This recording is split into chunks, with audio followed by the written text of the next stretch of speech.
So let's talk about how to apply quality peer-reviewed science to your day and how to optimize everything from sleep to learning, creativity, meal timing, etc. I'm going to do this in the context of my day and what I typically do. So let's start with getting up in the morning.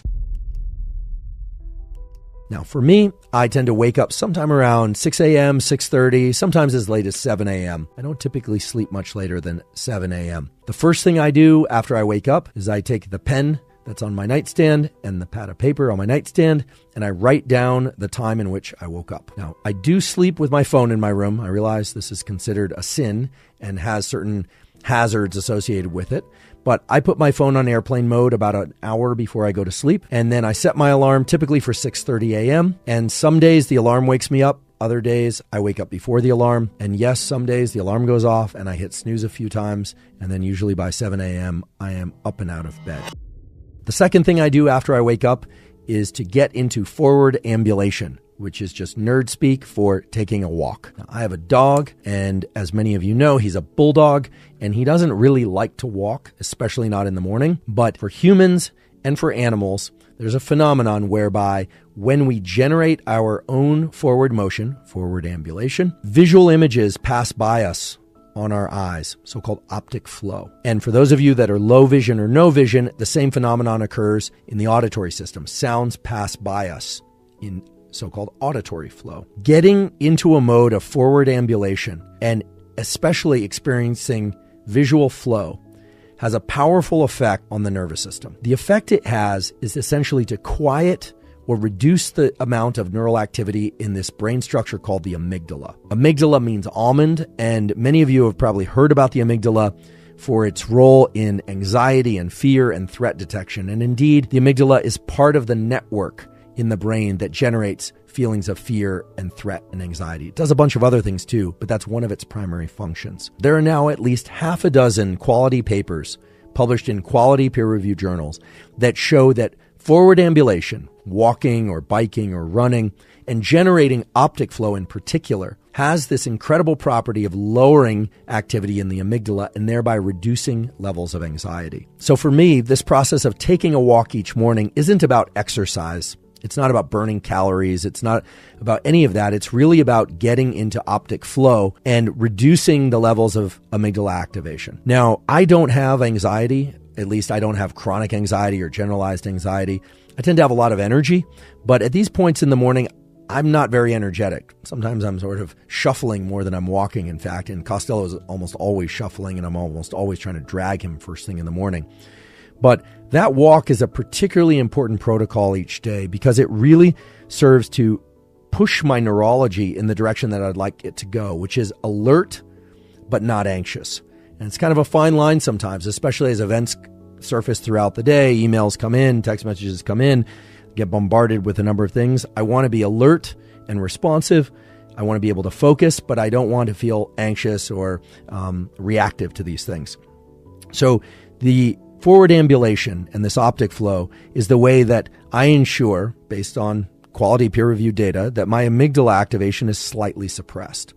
Now, at the same time, I also want the alertness. I want alert and focused. I don't just want to be sleepy or super relaxed. I want to have a high degree of focus and alertness because I'm soon going to move into a bout of work. I need to lean into the day. So in order to do that, I make sure that the walking is done outdoors. That might be sort of a duh, but many people get up and start moving around their house, their apartment, and they don't go anywhere. And just walking around inside, it will generate some optic flow, but nothing like the sort of optic flow that you can generate in larger environments, like out-of-doors environments.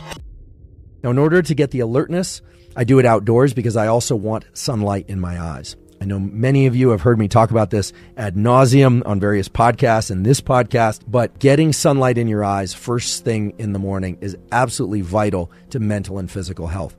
It is perhaps the most important thing that any and all of us can and should do in order to promote metabolic well-being, promote the positive functioning of your hormone system, get your mental health steering in the right direction. There are a number of reasons for this, but before I get into those reasons, let me just emphasize what the protocol is. The protocol is get outdoors, ideally with no sunglasses if you can do that safely, even if there's cloud cover. More photons, light information, are coming through that cloud cover than would be coming from a very bright indoor bulb. So getting outdoors is absolutely key. How long should you do this? It's going to depend on the brightness of the environment. It's going to depend on a number of different factors. 2 minutes would be a minimum. 10 minutes would be even better. And if you can, 30 minutes would be fantastic. So getting outside for a 10-minute walk or a 15-minute walk will basically ensure that you're getting adequate stimulation of these neurons in the eye that are called the melanopsin intrinsically photosensitive ganglion cells. I know that's a mouthful.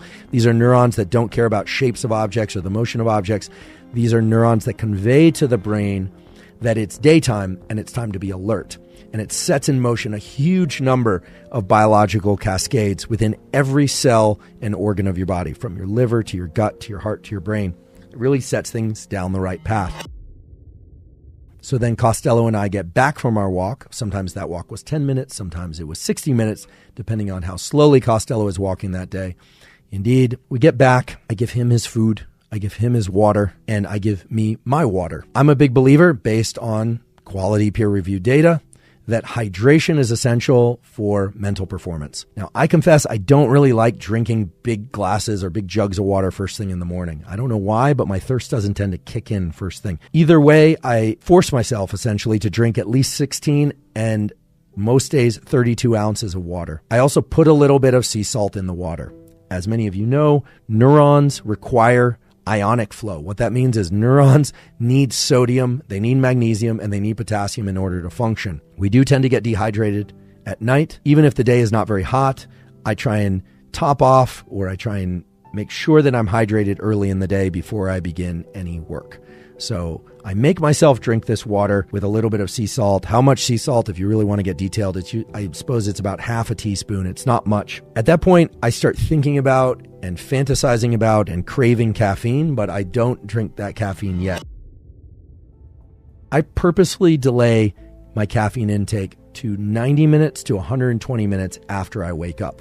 Of course, I know when I wake up because I wrote it down, although it's pretty easy to commit to memory. The reason I delay caffeine is because one of the factors that induces a sense of sleepiness is the buildup of adenosine. The buildup of adenosine accumulates the longer we are awake.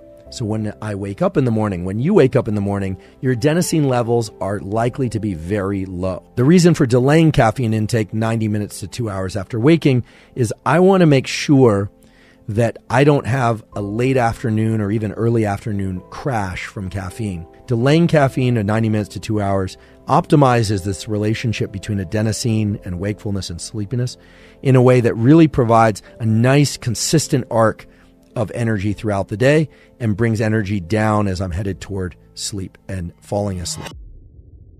My primary objective early in the day is to get into a mode of being focused yet alert so that I can get work done. I found that the best way for me to achieve that state is through fasting.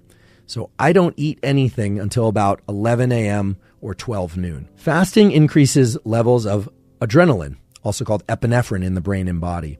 And when our levels of epinephrine and adrenaline are increased, we learn better, we can focus better. There's terrific data supporting that. Adrenaline really provides a heightened sense of focus and the ability to encode, meaning bring in and retain, remember information.